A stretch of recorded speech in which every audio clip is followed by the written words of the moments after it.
దానికి కొన్ని బ్యారికేడ్స్ వేసి అట్లాంటివి ఏమైనా చేయాలి. జీబ్రా క్రాసింగ్ వల్ల బ్రిడ్జ్ ఏదో ఒకటి ఏర్పాటు చేయాలని చెప్పి ప్రభుత్వాన్ని కోరుకుంటున్నాను. అనకాపల్లి జిల్లా కోమల్లాపూడి గ్రామంలోని వ్యవసాయ భూమిలోని విద్యుత్ సబ్స్టేషన్ ఏర్పాటు చేయడాన్ని వ్యతిరేకిస్తూ రైతులు ఆందోళన చేపట్టారు. ఎలాంటి ముందస్తు నోటీసులు ఇవ్వకుండా పంట పొలాల్లోని పనులు ప్రారంభించారని ఆరోపిస్తూ ట్రాక్టర్కు అడ్డుగా కూర్చొని నిరసన తెలిపారు.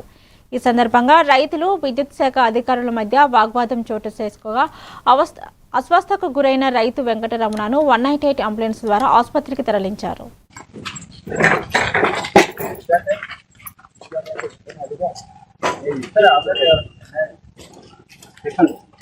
ఇప్పుడు ఈ భూమిని గవర్నమెంట్ వారికి పవర్ స్టేషన్కి ఇచ్చారని వాళ్ళు చెప్పి బోర్డు పాతారు. 40 సంవత్సరాల నుంచి మేము భూమి సాగులో ఉన్నాం. ఇప్పుడు ఈ భూమి మాది కాదు, ఇంత 3 లక్షలు పెట్టుబడి పెట్టి పంట పండించుకుంటున్నాం. ఈ భూమిని అన్యాక్రాంతం చేసి ఇప్పుడు ఆక్రమణ తీసుకొచ్చి ఈ భూమిని మొత్తం దున్నించేసుకొని వాళ్ళకి అప్పచెప్పడానికి గవర్నమెంట్ వారికి ఏం రైట్స్ ఉన్నాయో మాకు అర్థం కావట్లేదు. ఎంఆర్ఓ గారికి, కలెక్టర్ గారికి, ఆర్టీఓ గారికి ఇంతమందికి ఇది స్టాంప్ పేజ్ ఇచ్చి ఈ స్టాంప్ కూడా చల్లదంటండి. ఈ రికార్డులు కూడా ఏ కూడా చల్లవంట. మీ దగ్గర మాకు గవర్నమెంట్ వారు ఇచ్చారు, ఎంఆర్ఓ గారు ఇచ్చారు, కలెక్టర్ గారు ఇచ్చారు, ఆర్టీఓ నుంచి ఇచ్చారండి రికార్డులు. మా దగ్గర అన్ని రకాల రికార్డులు ఉన్నాయి, కానీ ఇప్పుడు భూమి మీద రికార్డులు లేవు, మీ భూమి కాదు అని మమ్మల్ని ఇందులో నుంచి బయటికి తగులుతున్నారండి. మా ప్రాణాలు తీసుకొని మమ్మల్ని నుంచి భూమి నుంచి చంపించి మా భూమి తీసుకోవాల్సిందిగా కోరుచున్నాం అండి. ఈ రోజు అండి మా మీదకి టాటర్ పెట్టుకొని వచ్చినారండి, భూమిలో లేచి అని పోలీసులు తీసుకొని వచ్చి ఆ ఎంఆర్ఓ గారు, ఆ కొమాలపూడి ఆ సెక్రటరీ గారు వీళ్ళందరూ కలిసి మా మీద కంప్లైంట్ ఇస్తారండి.